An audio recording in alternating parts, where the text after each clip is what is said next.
pelajaran kita pada hari ini. Marilah kita berdoa menurut agama dan kepercayaannya masing-masing.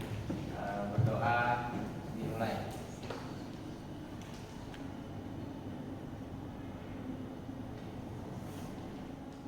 Ya, selesai. Amanda, ada Aura. Pelajaran kita adalah estimasi biaya konstruksi yang nanti pada akhirnya kita akan menghitung yang namanya rencana anggaran biaya. Sangat dibutuhkan dan memang menjadi acuan dasar bagi sebuah proyek konstruksi. Ya, pada pelajaran pertemuan sebelumnya kita itu tentang analisa satuan upah pekerjaan, tapi hanya baru sampai ada satuan dasarnya, belum pada satuan upah pekerjaan. Kita lihat bagaimana nanti keterkaitannya antara yang pertemuan sebelumnya kita pelajari dengan yang sekarang. Kita lihat ya. Lihat, jelas gambarnya? Tulisannya kurang jelas ya? Baik.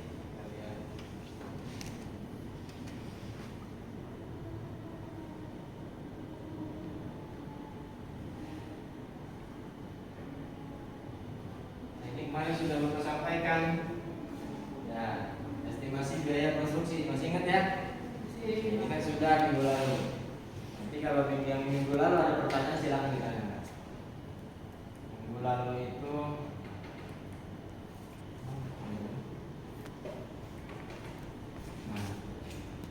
kita lihat diagram ada pembuatan RAP, karena nanti pada dasarnya kita di akhir estimasi biaya konstruksi itu yang terpenting adalah menghasilkan sebuah RAB, rencana anggaran biaya bangunan konstruksi gedung.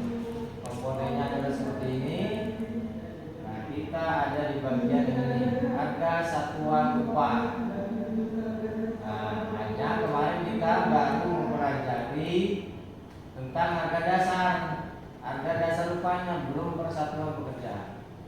Ini komponen dari dasar pekerjaan. Kemarin kalian sudah belajar bagaimana dasar upah itu dihitung berdasarkan UMR.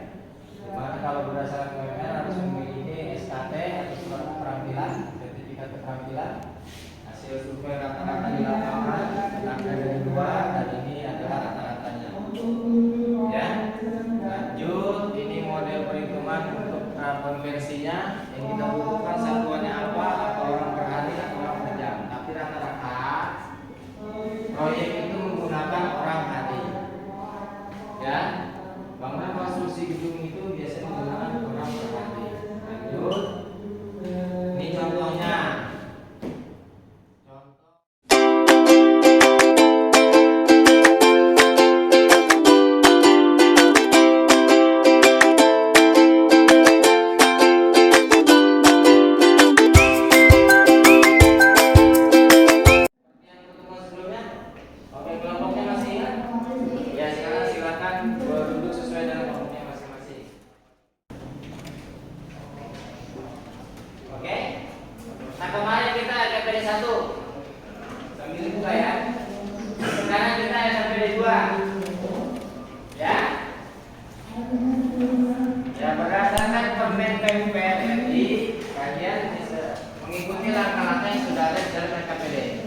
Oke, jangan lupa ditulis namanya, kelasnya, anggotanya, dan segala macamnya, ya.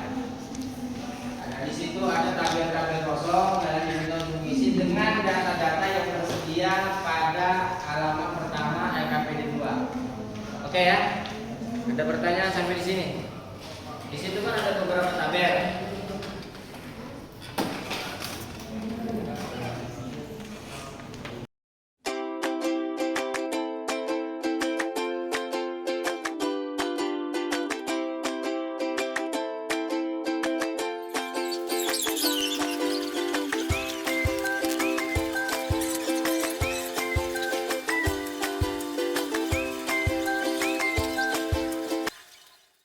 Sudah selesai disusun, antara anggota disusun buat laporan yang satu, nanti akan kita komunikasikan dengan masing-masing.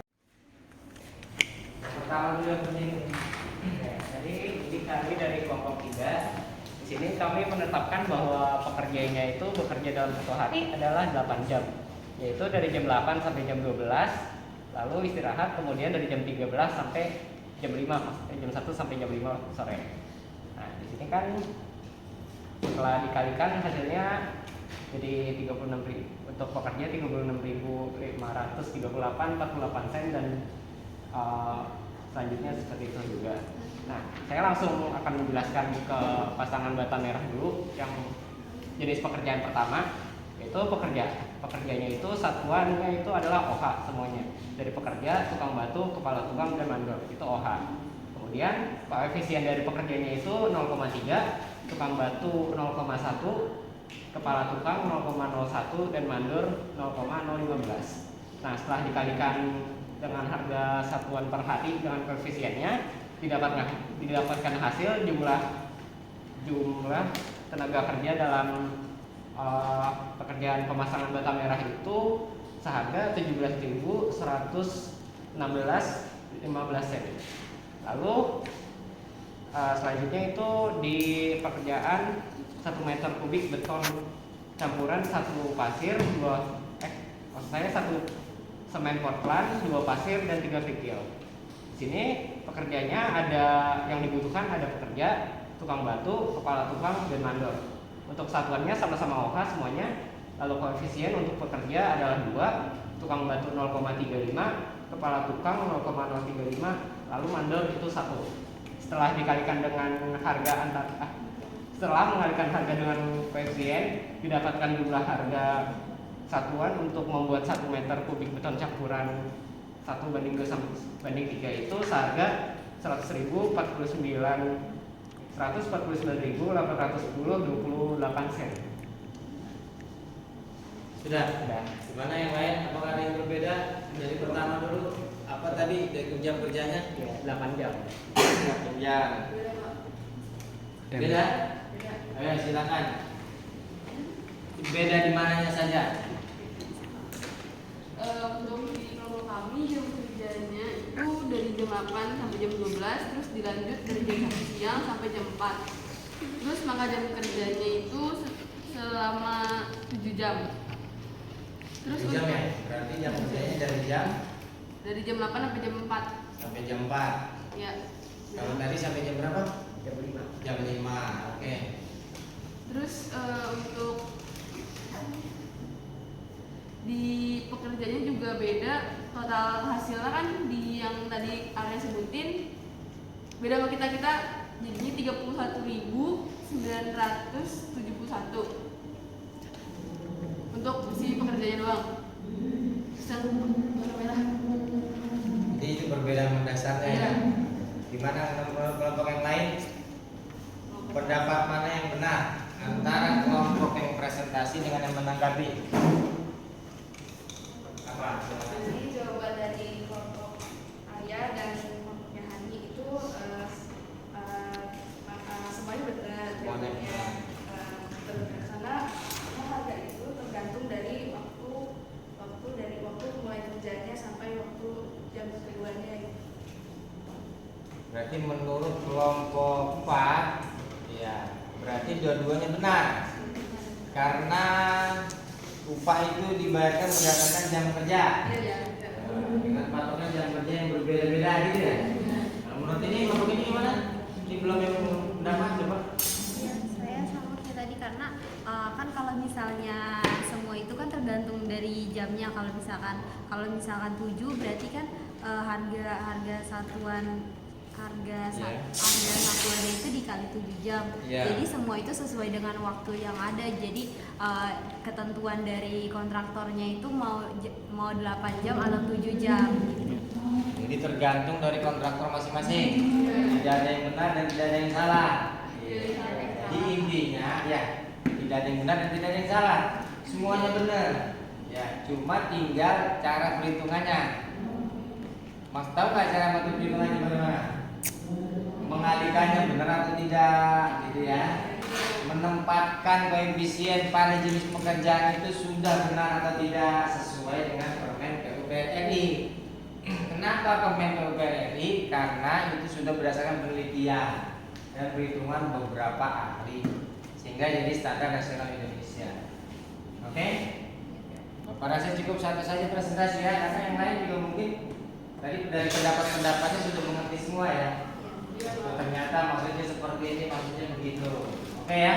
Jadi intinya kalau harga satuan pekerjaan itu tetap kita menggunakan koefisien dari Permen PUPR RI walaupun kita bisa hitung sendiri. Oke? Kecuali kita bertindak sebagai konsultan dan kontraktor, mungkin bisa sesuai dengan kondisi di lapangan. Ya, yang kedua harga dasar upahnya sesuai dengan kebijakan perusahaan masing-masing. Yang penting penempatan dari jenis pekerjaannya, koefisien kepada bagian jenis pekerjaannya tidak salah tempat, dan pengalinya jangan lupa, jangan sampai salah. Kita evaluasi atau tes, ya. Semuanya punya ekor kan? Kuota punya kuota? Gak banyak kuotanya kalau ini. Ya. Oke. Di sini nanti ada QR code. Kalian scan, nanti begitu di scan, tahu kan cara scan-nya ya? Tahu. Oke. Nanti setelah di scan muncul soalnya. Yang pertama-tama diisi nama, kelas, baru nanti soalnya. Silakan.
Cara menentukan harga dasarnya ya dengan cara menerapkannya ke dalam tabel harga satuan pekerjaan upah ya dengan patokannya tetap pada Permen PUPR RI tahun 2022 yang akan ada perubahan secara berkala.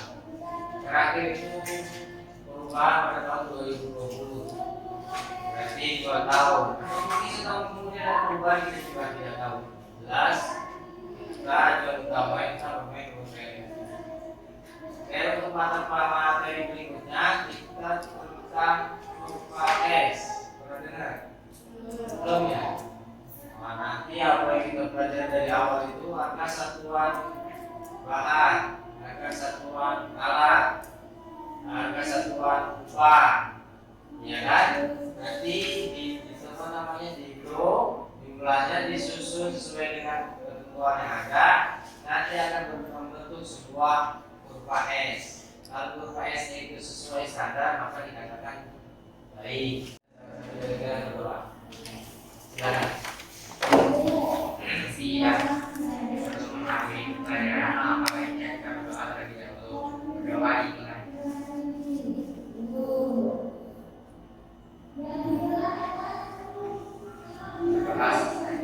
Terima kasih.